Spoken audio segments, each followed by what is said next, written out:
The SAT test is a racist fraud.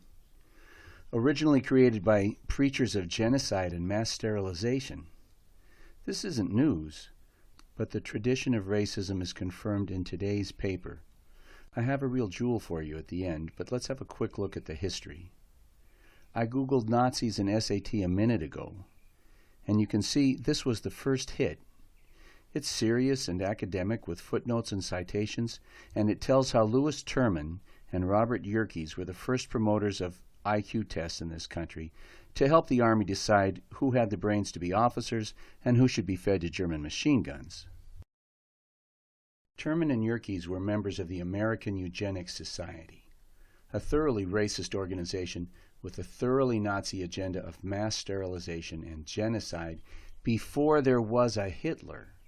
At the Nuremberg war trials, the Nazi scientists who worked at the death camps pointed to the work of the American Eugenics Society and said, "Hey, we got it from them." Carl Brigham worked with these two racists, and he is the originator of the Scholastic Aptitude Test. He also wrote books about how interracial marriage was an evil, destroying the white race and making society dumber and weaker. I've known this history for 40 years. As a teacher in the poorest schools in Los Angeles, I knew my students were at least as smart as the kids I knew from the rich schools. When I learned that the SAT had questions asking the students to tell these Nazis what their race was, I smelled a rat. And when I learned that the SAT creators put questions on the test that did not count, so that they could test the questions, I smelled a bigger rat. In fact, I assumed that they wanted to find the questions that were in fact racially biased, but without appearing to be so. Is that confusing? That's because the world is a strange and confusing place. Did you know that right-handed batters can hit right-handed pitchers better than left-handed pitchers?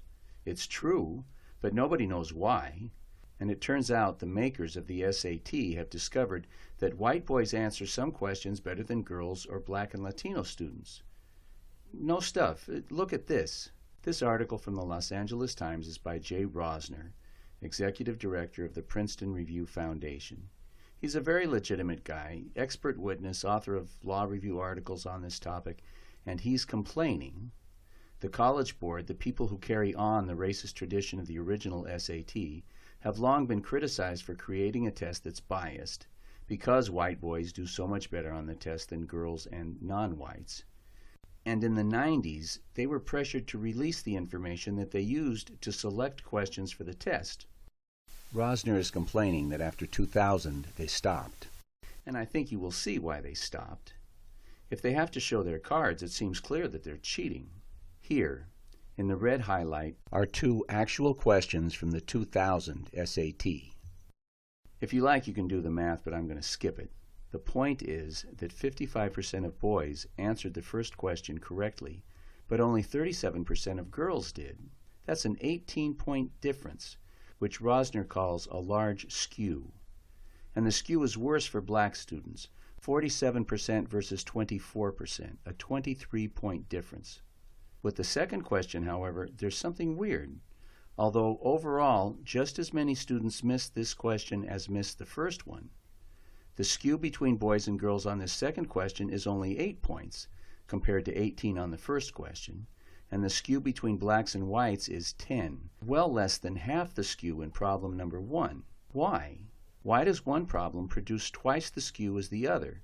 Nobody knows why. It's a little like right-handed batters hitting right-handed pitchers better. Nobody knows why. But the why is not the point. The point is that the people at the Educational Testing Service know when they put the test together how the test will skew. They test the questions beforehand. They know that certain questions will skew in favor of white males, and they go ahead and they put those questions on the test. In 2002, they chose to put 22 questions out of 60 that had such skews, and that's in math. As an English teacher, I would routinely take the English portion of such tests, and I encountered many questions that I didn't know the answer to because there were 5 good answers or 5 terrible answers. Amy Tan, author of the Joy Luck Club, wrote that she saw an SAT question that asked students to interpret a selection from one of her books, and she didn't know the answer. I will bet you the farm that the Educational Testing Service tries out a question in English and sees what answers the rich white boys select, and then simply put that down as the right answer. Come on, bet. And here's your jewel.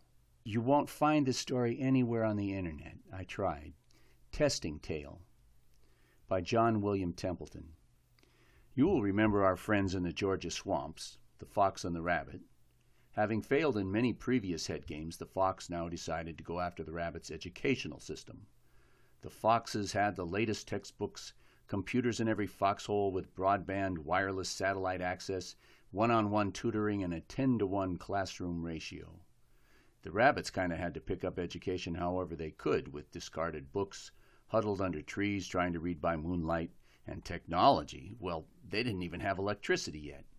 In addition, all the books were written by the foxes, and all the pictures showed how smart foxes were. Despite all that, the rabbits were really clear about the fact that they had to watch out for the foxes. Any rabbit who didn't understand that faced the ultimate IQ test and was eaten alive. "I have a proposal," the silver-haired fox pronounced to the rabbit. "Is this like that initiative on diversity you tried last year? If so, don't waste your breath," said the rabbit. "We're going for reparations now." Muttering under his breath, the fox said, "I really thought they'd fall for that one." "No, Mr. Rabbit. I feel that we all have a stake and a responsibility for educating all of our children. The ultimate violation of civil rights is the tyranny of low expectations." As vigilant as the rabbit was, he was a sucker for nice-sounding words. You have to understand that rabbits get shot at from every direction, and every animal in the forest wants to eat a rabbit for lunch, most especially the fox. But it's nice to hear some kind words, even when the rabbit knows they are lies. "Does that mean that every young rabbit will have the same quality education?" the rabbit asked. "Well, of course," the fox retorted, "we must have accountability and make our schools high-performing. We'll make a test and require every student to pass it or not proceed to the next grade. We don't want social promotion. If teachers can't perform, well, we'll replace them." "Will you give each school the resources it needs?" asked the rabbit.